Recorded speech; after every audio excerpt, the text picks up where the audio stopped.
I don't believe in ghosts. Let's just get that out of the way. Cheap rent is cheap rent, and I wasn't going to let some small-town whispers about a witch keep me from signing the lease. If she ever existed, she's long gone now. Just dust and superstition. The house squats on its lot like something wounded, sallow and watchful, with warped shutters hanging like heavy eyelids and siding tinted a sickly green, reminiscent of old teeth left too long in a glass. Inside, it greets me with the smell of wet paper and decayed lavender, but I tell myself that's just mildew and cleaning chemicals. Nothing supernatural about mold. My first night, I hear scratching behind the drywall. Mice, I tell myself. Just mice. But the rhythm of it, 3 long scrapes, 2 short, then a deliberate pause, sends ice down my spine. It's not random, it's purposeful, like someone tapping out a code.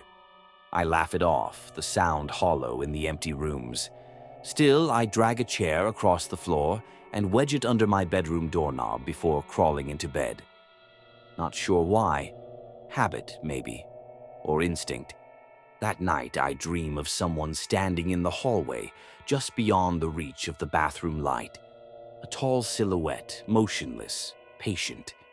I wake with my heart hammering against my ribs and the taste of copper flooding my mouth.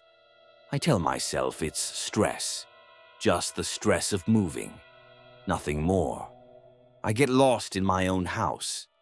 The first time, I laugh it off, walked into what I thought was the laundry room and found the coat closet instead. Must have been distracted. New house, unfamiliar layout.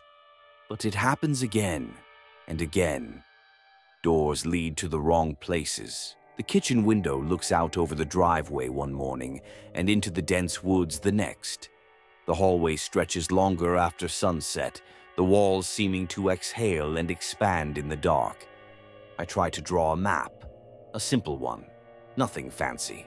I mark each door, each hallway, each oddly angled corner. But when I follow it the next morning, coffee clutched in trembling hands, nothing matches. Some walls seem longer, corridors narrower. Angles that should be right are somehow wrong. I call the landlord, trying to keep the tremor from my voice. He tells me the house hasn't been renovated in decades. You're probably just adjusting, he says, a little too quickly. Then, after a pause, no one else ever complained. I start leaving sticky notes in rooms, little breadcrumbs to test my sanity. Yellow squares marking territory I'm increasingly unsure of. I check them obsessively, making sure they're in the same places. One disappears. Just one. The one I pressed firmly to the back wall of the guest room closet. I don't use that room anymore. I keep the door locked, though sometimes I find it open. Just a crack, as if something inside is peering out. I wake up to whispering. Soft, almost inaudible, like wind through dead leaves or fingernails dragging lightly across paper. I press my ear to the wall and hear my name. Not clearly, just the syllables, stretched and distorted, spoken by something that doesn't quite understand how human tongues work. I rip open the drywall in the hallway with a kitchen knife. My hands shake violently, plaster dust coating my mouth, my nostrils, my eyelashes. Nothing but old fiberglass insulation, pink and harmless looking. But the air is warmer in there, almost damp with a coppery undercurrent. I feel something solid behind the fiberglass, but when I reach in, there's only cold emptiness that seems to recede from my touch. The plumber says the pipes are old, but nothing's leaking. Houses make noises, he tells me, not quite meeting my eyes, especially ones with history. He doesn't ask about the hole in my hallway wall. I find a box of photographs in the attic, tucked behind a stack of water-stained magazines from the 1970s. Old black and white shots, edges curling inward like dying insects. All of them show the same room, my bedroom. Except the wallpaper is different and there's a woman in every photo. Always turned away from the camera, always in the same long black dress that pools around her feet like spilled ink. I try to burn the pictures in the kitchen sink. The flames lick at the edges but won't catch. The paper remains pristine, untouched by fire. I can't sleep anymore. I hear my name in every creak, every settling joint. The house is learning how to speak. I stop going outside. I can't trust the exits. One night, the front door opens to a stairwell descending into darkness, the steps vanishing into black water.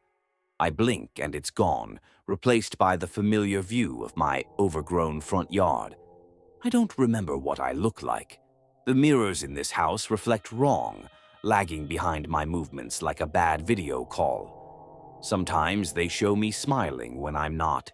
Sometimes they show me standing perfectly still when I'm screaming. I hear something walking overhead, heavy footsteps dragging slowly across a floor that shouldn't exist. There's no second story to this house. I call my sister, begging her to visit. My voice cracks with desperation. "I came by last week," she says, confusion edging her words. "You didn't answer the door. I looked in the window and saw you standing perfectly still in the hallway. For hours, you were smiling. I called your name, but you wouldn't look at me." I don't remember that. I don't remember last week at all. The walls are breathing now, expanding and contracting like monstrous lungs. I press my palms against the paint and feel a pulse beneath. Slow, deliberate, alien. I sleep on the kitchen floor. I don't know where the bed went. I don't think I want to know. I try to leave. Pack a frantic bag, grab my keys, run for the door. Every exit leads to another hallway, and every hallway leads me back to the kitchen. The house has become a labyrinth with no center, no escape. The windows won't open. One cracks in a spiderweb pattern when I throw a chair at it, but behind the broken glass, there's just another room, a mirror of the one I'm standing in.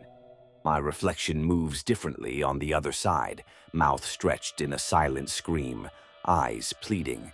I find a leather-bound journal wedged behind the refrigerator. Not mine. Thin, spidery handwriting fills the yellowed pages. "She hears me," it reads. "She lets me stay if I stay still, if I'm quiet, if I let her in." I start writing in the margins, adding my story to the others. How many have there been before me? How many houses? I don't remember when I stopped eating. The house hums when I'm quiet, a pleased sound like a cat's purr. It hates noise. It prefers silence, stillness.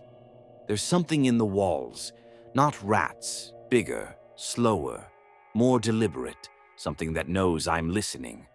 Last night I saw her. The witch. Maybe. A shape, tall and impossibly thin, with no face where a face should be. She didn't move, just stood in the corner watching me, hands long and sharp like knives, her dress rippling though there was no breeze. I turned off the light and waited for morning. But morning didn't come. Morning will never come again.